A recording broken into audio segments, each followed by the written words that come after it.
Shalom mes bien-aimés dans le Seigneur, je vais vous parler de comment est-ce que j'ai arrêté les ornements, les mèches et les boucles. Lorsque j'ai donné ma vie à Jésus-Christ, l'assemblée où j'ai commencé avec, là-bas on porte tout ce qu'on veut, il n'y a pas de problème. Un jour, je suis rentrée du service, j'ai dit aujourd'hui, je dois briser tout démon dans ma chambre au nom puissant de Jésus-Christ. Je vous dis, il y a la puissance dans le nom de Jésus-Christ. J'ai commencé cette prière ardente au nom de Jésus. Il y avait un sachet contre le mur, le sachet tournait dans l'esprit de prière. Après la prière, j'ai renversé, je vois que c'était les faux mèches. Mais j'ai compris qu'il y avait les démons dedans. Cela ne m'a pas empêché d'arrêter de mettre les démons sur ma tête. Je continuais encore dedans. J'étais là jusqu'à ce que Dieu a fait grâce. J'ai croisé mon époux. On allait dans la même assemblée. Un jour, il me dit, la manière dont les femmes de l'assemblée s'habillent ne le plaît pas.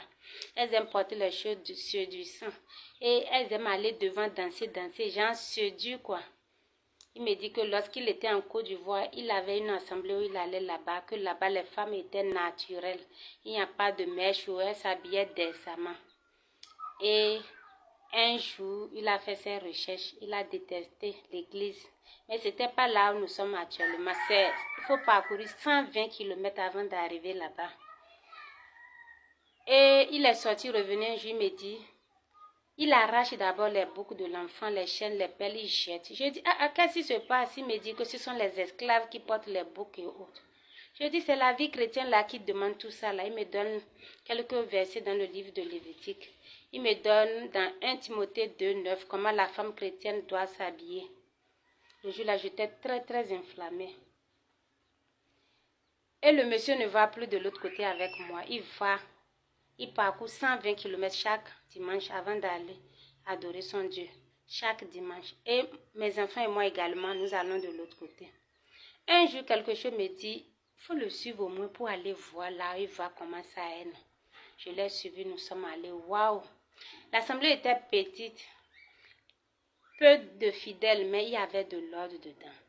Le pasteur a commencé par prêcher. Je ne sais pas quand est-ce que j'ai baissé ma tête. Il a commencé par couler les larmes en enlevant mes chaînes et beaucoup d'oreilles. Le Saint-Esprit me faisait comprendre que lorsque mon époux me parlait, j'avais endurci mon cœur, raison pour laquelle je pleurais, je demandais pardon. Lorsque nous sommes rentrés, je lui ai raconté comment la chose s'est passée, comment est-ce que j'ai arrêté, j'ai enlevé tout. Et il me dit que lorsqu'il m'avait parlé, que j'avais commencé par crier, qu'il a mis ça en prière, qu'il priait pour moi secrètement, je ne savais pas. C'est pour vous dire que c'est le Saint-Esprit de Dieu qui dépouille une personne. Le dépouillement ne se fait pas